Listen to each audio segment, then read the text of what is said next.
They say that there are 3 things you shouldn't talk about at a dinner party: sex, politics, and religion. To that list I've added Subaru styling. Because I have a theory. It's either meant to scare small children or creep up on them. This is the Subaru Liberty 2.5i. It's a mid-sized sedan with the tough job of going up against the runaway class leader, the Toyota Camry, as well as the far sexier Mazda 6. It has a 2.5 litre boxer engine, all-wheel drive, and possibly the dullest bodywork ever to grace a Subaru. The nose is home to weird bits of plastic and gigantic headlights that make the car look permanently surprised, like Billy Crystal. The huge wheel arches make decent-sized 17-inch alloys look tiny, and this gigantic rump, while hiding a gargantuan boot, seems to go on longer than a Baz Luhrmann film. The Liberty obviously has hidden talents, because there's no way a few hundred people every month buy these cars for their looks. So what might these talents be? For a start, it's big. It's not too big on the outside, although it is the largest Liberty yet, but it's got a massive interior.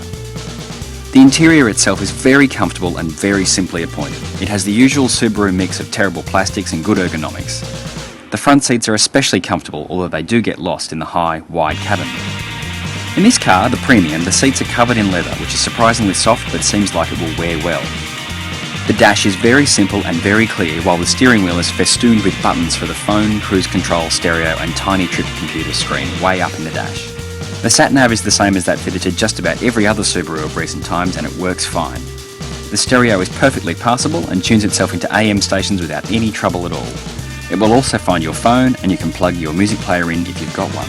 The Liberty has a very pleasant ride and means you and your passengers should enjoy the trip without their pulse racing.